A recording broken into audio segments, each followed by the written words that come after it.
So that was Mr. Joseph Wooten on the keyboards. Thank you, Joe.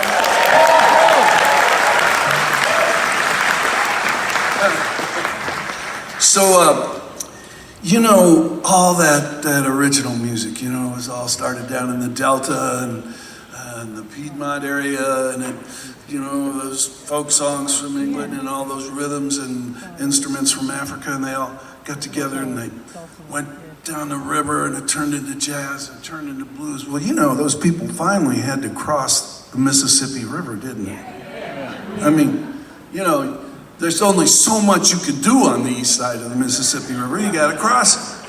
And, you know, this particular instrument here, I want to tell you a story about it because I've been talking about it for years. I got this instrument at Manny's Music here in New York. And I'd done this, I was a kid, I did this show called Hullabaloo with the Supremes and the Four Tops. Oh my God.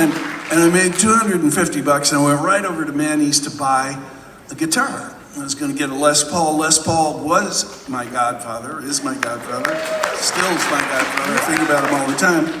But he never gave me a Les Paul guitar. What? You know, he said, no, you got to go get one. You got to earn it. You know.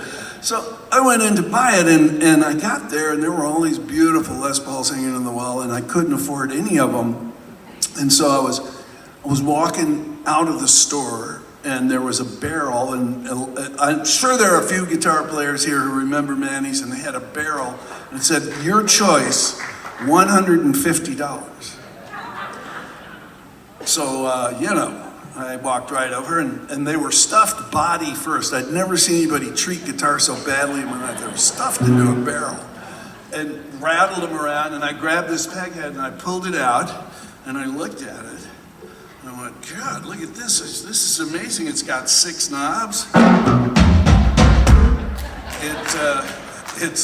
It's got 3 pickups on it in the shape of lipstick tubes. There they are. It has a plexiglass pickguard that's mounted on a spring. Of course, it's covered in purple simulated alligator skin, vinyl alligator skin. And because it was the groovy 60s, it does have a mirror on it.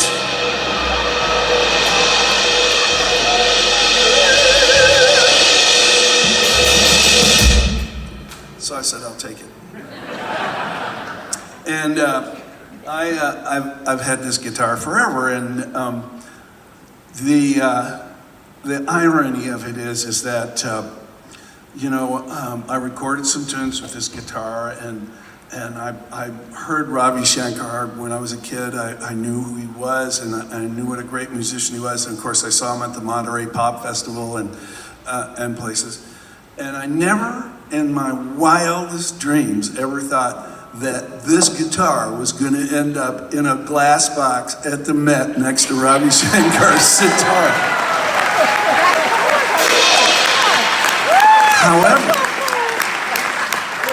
that's where it is. And you say, well, why? And what I was saying is I was just telling you, you know, pretty soon all these people, you know, playing all this country music, this banjo stuff and this blues stuff, they had to cross the Mississippi River, and they kept going until they got all the way out to the West Coast, and they looked out over the Pacific Ocean, and something changed and everything started sounding like this.